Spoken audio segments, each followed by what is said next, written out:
Hi guys! Konnichiwa! Welcome to my YouTube channel. Gagawa po tayo ngayon ng curry rice. Ngayon, ito po, request po to sa akin ng isang pamangkin ko. Gagawa ko po siya ng isang video na pwede kayong bumili dyan sa Pilipinas. May ganito. Ito po, sweet po ito. Tamis siya. Ito medyo maanghang. Ang laman po niya, bali, magkadikit po siyang ganyan. Ganyan po. Isa lang po yung gagamitin natin na maanghang, medyo maanghang, at isa pang medyo matamis. Ito po yung matamis.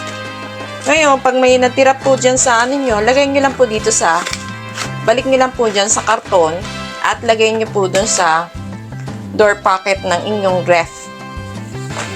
Ngayon, kung nabibili po kayo mga pagkain na ganito, kagaya niyan, mga sulat hapon, punta lang po kayo sa FB page, mag-comment lang po kayo doon, at sabihin niyo po sa akin kung ano pong gustong luto niyo ang gawan natin ng video.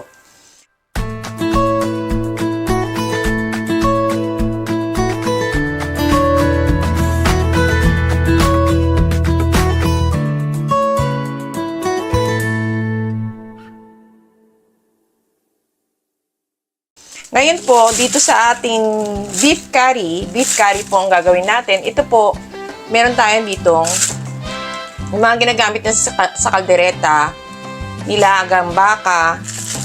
Meron po tayo dyan baka. Tapos, meron din tayo ditong patatas, carrots, at saka onion.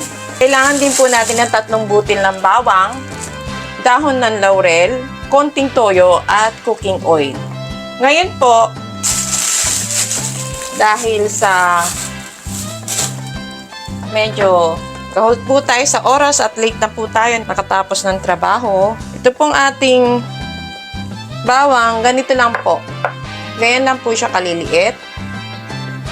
Wala po talaga siyang bawang. Pero ako naglalagay po ako ng bawang. Igigisa ko po ito kasama ng baka na ilalagay natin. Tapos itong ating sibuyas, ganito pong hiwa.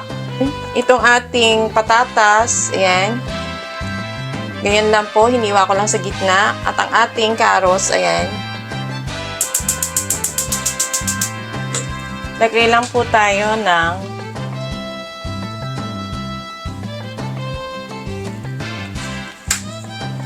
one teaspoon ng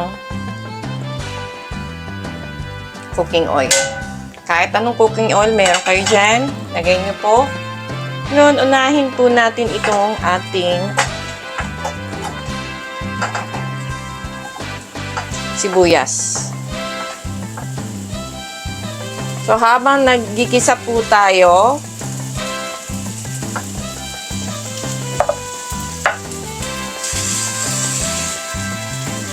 painit din po tayo ng tubig. O, ayan po, halu-haluin lang po natin yan hanggang sa medyo caramelize siya.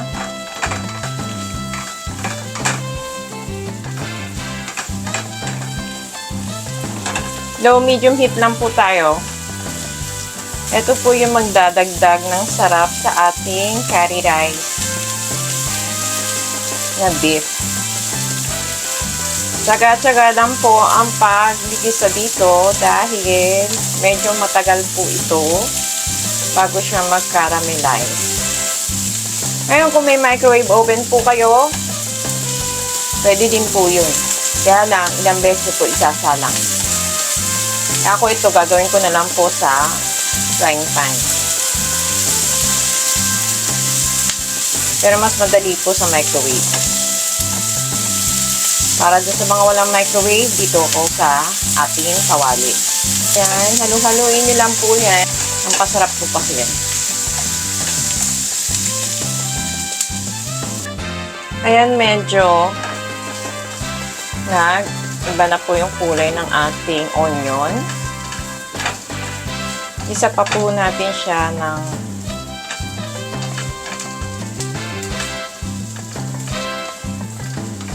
mga 3 minutes po.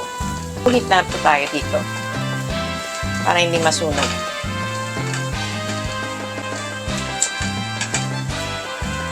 Halo lang po kayo ng halo. Umami po kasi yan yung medyo parang nasunog siya ng konti pero hindi po yan sunog. At kumukulo na pa yung ating tubig. Down heat lang po natin. Yan. Ganyan lang po itsura niya. Ito po, lagay na po natin sa ating kaldero na merong 1,250cc na tubig na pinainit po natin. Yan. Ngayon po, same pan pa rin. Maglagay lang kayo ng konting mantika. Half teaspoon lang. Sangkot siya po natin yung ano natin, yung ating patatas at carrots. Yan po yan.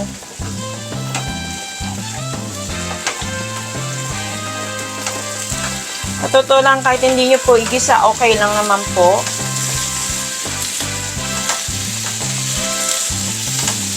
Pero hindi po kasi tayo gagamit ng consome o beef consome dito, kaya igigisa po natin siya. Kung gusto nyo mas maliit pang hiwa ng ng patatas, hiwain nyo po. Kasi nadudurog po yung yung patatas, kaya liliit po. Kaya ganyan po kalalaki talaga yung hiwa ko. High heat po tayo, ha? Kaya mga 2 minutes lang po. Ganyan lang po yan. Ngayon po, lagay po natin siya sa kaldero natin. Malagdag, sorry. Same pan pa rin tayo. Low heat lang po. Masyado po kasi mainit. Lagay po natin yung ating bawang. 3 bawang po ito. Karning baka.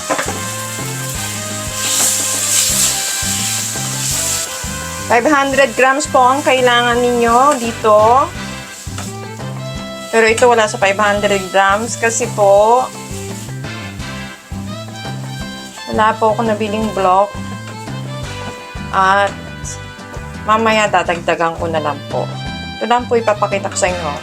Ngayon, pag ganyan na po yung yan, lagay lang po kayo ng paminta. Pinch lang. Maglalagay po tayo ng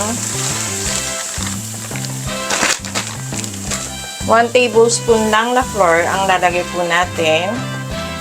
Yan. Ngayon, ito, tapos nito,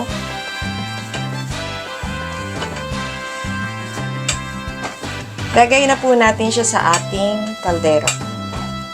Pakukuluan po natin sila ng 10 minutes. 15 minutes. Sa low heat lang po. Low heat cooking lang po tayo dyan.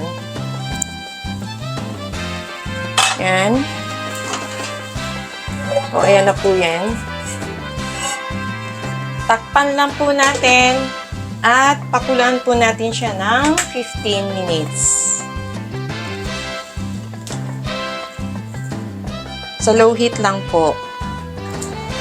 Lagyan po natin siya ng dahon ng laurel. 2 piraso lang po. Ayan, kumukulo na po yung ating sabaw. Tanggalin lang po natin yung kanyang scum.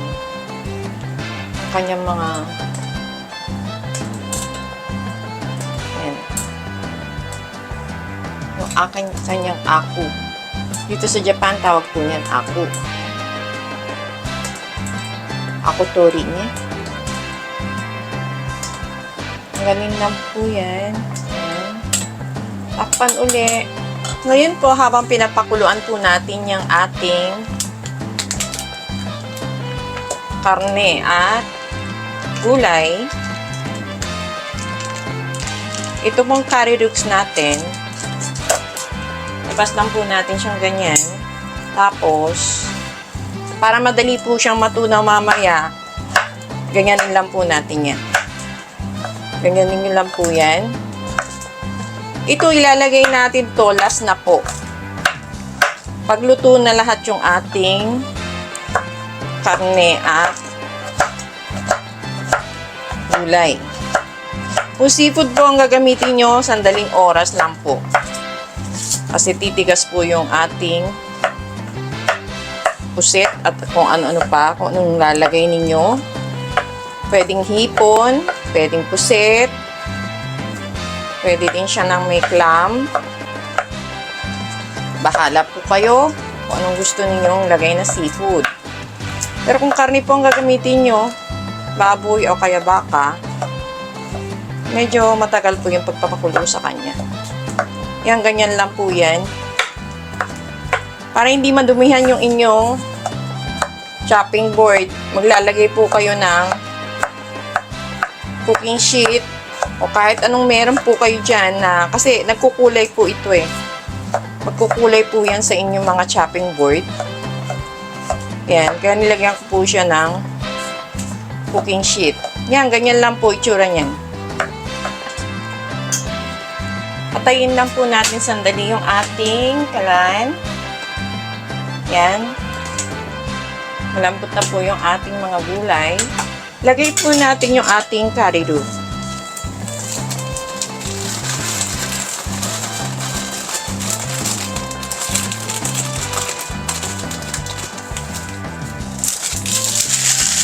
Tutunawin po natin siya dito ngayon.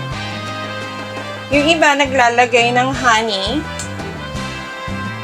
Pero yung ginamit nating sweet curry roux, meron na pong honey yun. Kaya dalawang klase po ng curry roux ang ginamit natin dito. Para hindi ho siya maanghang na maanghang at hindi naman masyadong matamis. Mas maganda po kung dalawang klase ng curry roux ang gagamitin ninyo. Mas masarap po siya. Ngayon, dito, maglalagay lang po tayo ng Kikkoman soy sauce. Half tablespoon lang po yung nilagay natin. Pag natunaw na po siya, turn on the heat.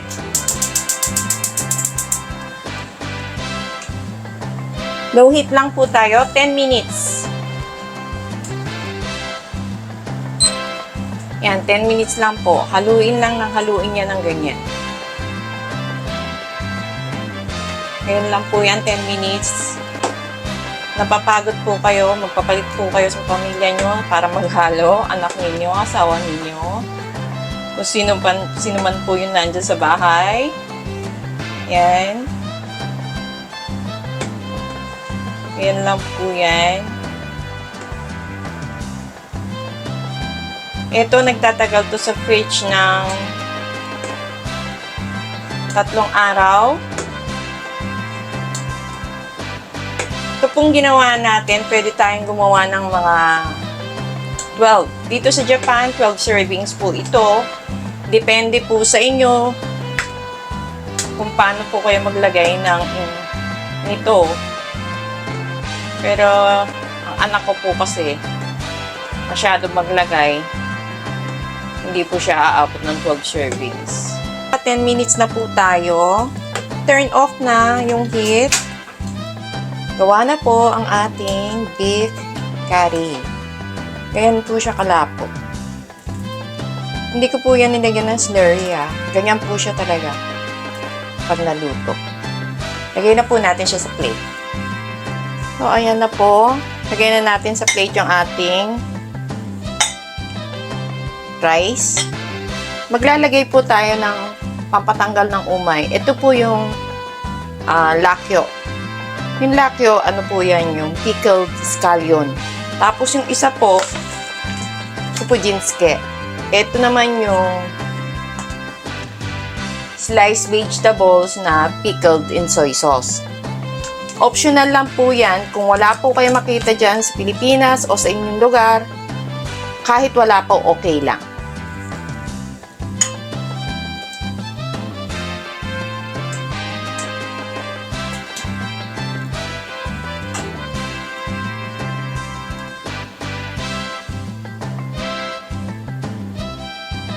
Yan.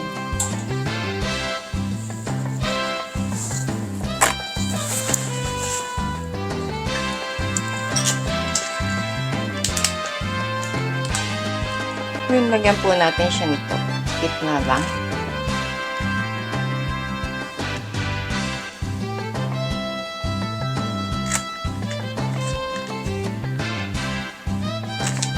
Itong matitira ninyong Pukujinsuke, lagay nyo lang po sa isang bento bako. Lagyan nyo siya ng expiration date. Matagal po siya ma-expired. Tapos, itong inyong scallion, ganito po itsura niya. Kahit dito lang po. Kahit yan lang sa gilid. Ito, kumain po kayo ng 3 butil isang araw. Maganda po to sa may mga high blood. Maganda rin po to pag mainit ang panahon para hindi kayo ma-stroke. Yan lang po. Gawa na po yung ating beef curry. Hindi ko na po pinakita sa inyo yung ating salad. Partneran nyo po siya ng salad. Yan.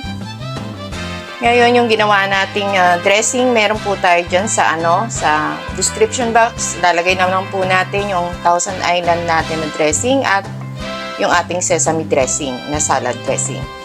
Yan. Gawa na po ang ating beef curry. Sana po nagustuhan ninyo ang ating recipe ngayon. Feel free to comment down below kung ano pong gusto ninyong mga luto para mailuto po natin at magawan po natin ng video.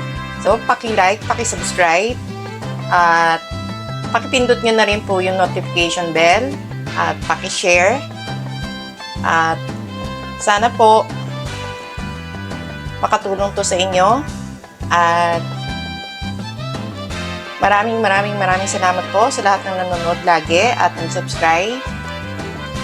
Stay safe, stay healthy, and God bless po sa inyong lahat. At maraming salamat po. Arigatou gozaimasu.